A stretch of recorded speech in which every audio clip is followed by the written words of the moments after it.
कि जीवन का जाम समाप्त हुआ, बोला अब धुमनी जाम कहाँ, और राम नाम के दीवाने बतलाए दे तेरा राम कहाँ।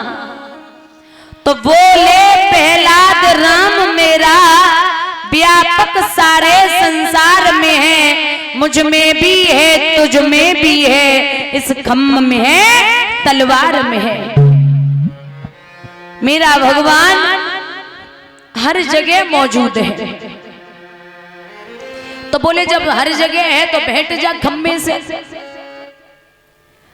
खम्भे से भेंटने के लिए प्रहलाद आगे थोड़ा सा बढ़े, लेकिन डर हुआ और विचार किया कि इतना गर्म लोहे का खम्भा अगर मैंने छू भी लिया तो मैं जल जाऊंगा।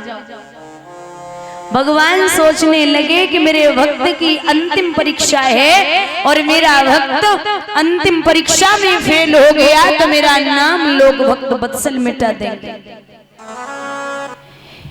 एक नन्ही सी चींटी का वेश धारण किया और गोविंद उस खम्भे पर ऊपर नीचे रेंगने लगे।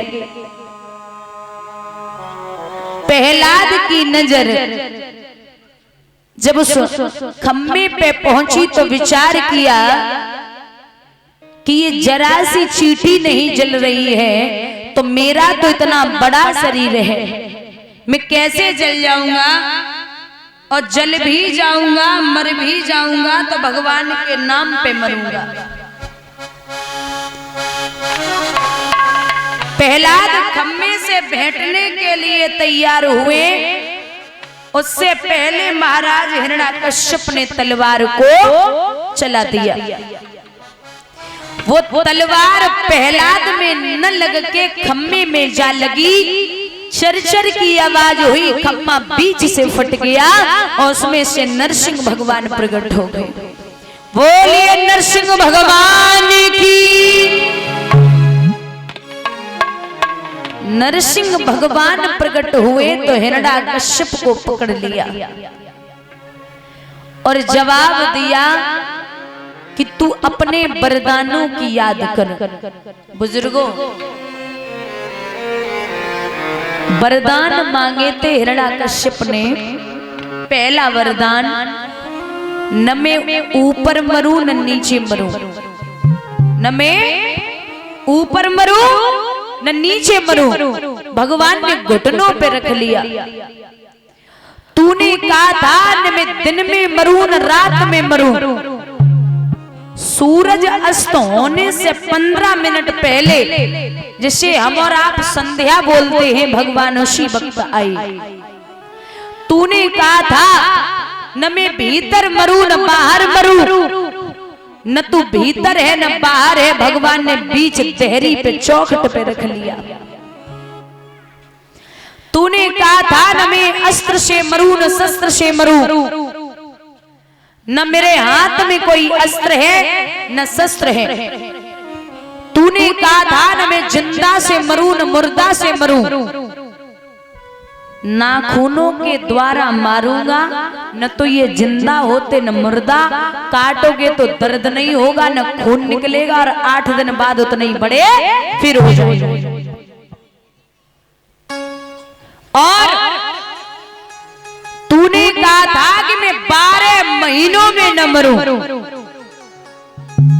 भगवान बोलेगा पागल है, एक बात बता जाओ, हमारी बनाई हुई दुनिया इतनी चालाक है तो हमें तू समझ ले हम कैसे होवेंगे। भगवान जिस वक्त आए वहीं से प्रभु ने 13वां महीना लौंद का शुरू कर दिया। बोले मैं तुझे 12 महीनों में नहीं मार सकता। पृथ्वी आकाश तो हिलने लगे, वो महाघोर संग्राम हुआ। आखिर नरहरि के हाथों से निश्चर का काम तमाम हुआ।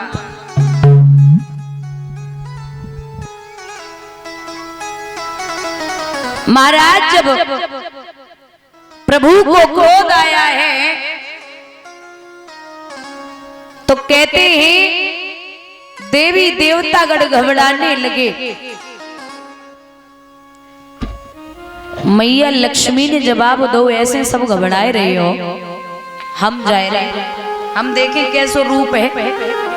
एक कहावत है कि पति चाहे कितने गुस्सा में हो, पति चाहे कितने भी गुस्से में हो, औरत सज धज करके एक बार मुस्कुरा दे, सब गुस्सा शांत। सो मैया लक्ष्मी ने 16 श्रृंगार किए और 16 श्रृंगार करके चली। भगवान ने जो मैया को देखो सो अट्ठाहस करके हंसे।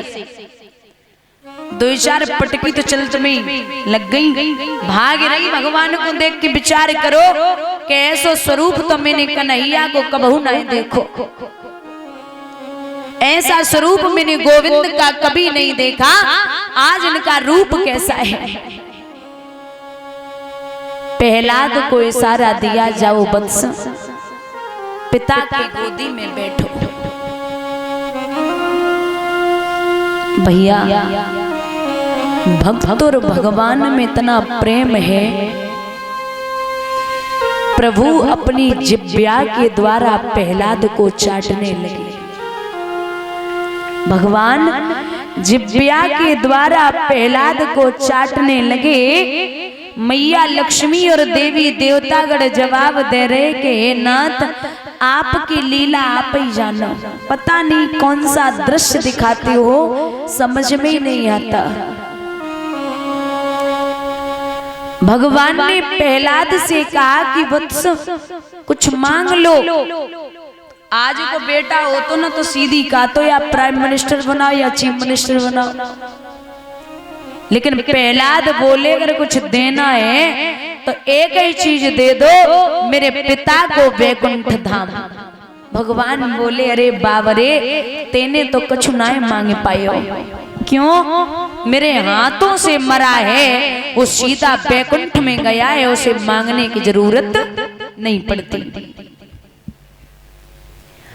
ध्यान देना, भगवान के जो बड़े बड़े नाखून हैं, उन नाखूनों में मची खुजली, वो नाखून भगवान ने उमर के वृक्ष में चुभो दिए, खुजली शांति हो गई। तो उमर के वृक्ष ने जवाब दिया कि प्रभु आपने तो नाखूनों की खुजली शांत कर ली, लेकिन मुझे कुछ नहीं दिया। भगवान बोले जो मेरा भक्त तेरे नीचे से होकर के गुजरेगा, उसका 1/4 चौथाई का भक्ति का हिस्सा तुझ में प्रवेश हो जाएगा। लेकिन अगर मेरे भक्त ने कहीं 5 बार कह दिया नरसिंह हरे नरसिंह हरे नरसिंह हरे नरसिंह हरे नरसिंह हरे, तो तुझे कुछ मिलने वाला। वरदान दिया भगवान प्रहलाद को। दर्शन देने के बाद अपने धाम के लिए आए हैं। हर हर गंगा के किनारे 88,000 ऋषि बैठे हैं। वहीं पर व्यास नंदन श्री सुखदेव भगवान उत्तरानंदन परीक्षित को कथा श्रवण करा रहे हैं।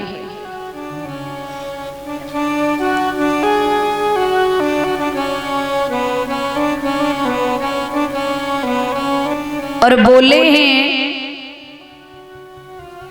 कि इन प्रहलाद की तीसरी पीढ़ी पर, प्रहलाद की तीसरी पीढ़ी पर एक राजा हुए जिनका नाम है विरोचन। क्या नाम है? विरोचन। और महाराज विरोचन के पुत्र हुए हैं राजा बलि, जिन्होंने 101 यज्ञ पूर्ण करके इंद्र के इंद्रासन को अपने वश में कर लिया था। ऐसा था वो राजा। जो देवताओं की मां है उनका नाम है अदिति, और जो राक्षसों की मां है उनका नाम है दिति। राक्षसों की और देवताओं की माएं अलग अलग हैं, पिता एक ही है। पिता का नाम है कश्यप।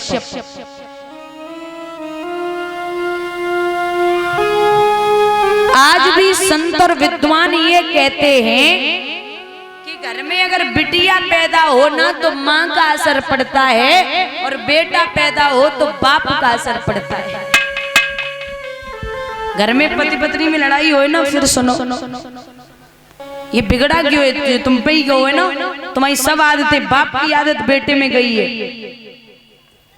लेकिन भैया आपसे आपको बता दें कि चाहे बच्चा हो या बच्ची हो, सबसे ज्यादा असर बच्चों पर माँ का पड़ता है। क्योंकि अगर माँ का असर न पड़ता तो ब्राह्मण विश्वसर्वा के यहाँ पर राक्षस रावण पैदा नहीं होता, क्योंकि उसकी माँ केतकी राक्षसी थी। अगर माँ का असर न पड़ता तो हिरण्याकश्यप राक्षस के यहाँ पर भक्त प्रहलाद पैदा नहीं होता, क्योंकि उनकी माँ कयादु बहुत बड़ी भक्तिन थी।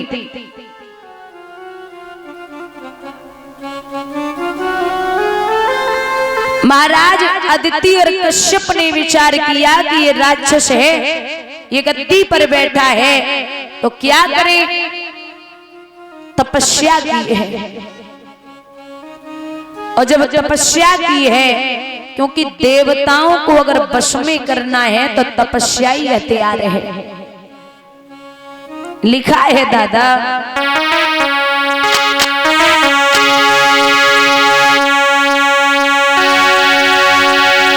10,000 बरसी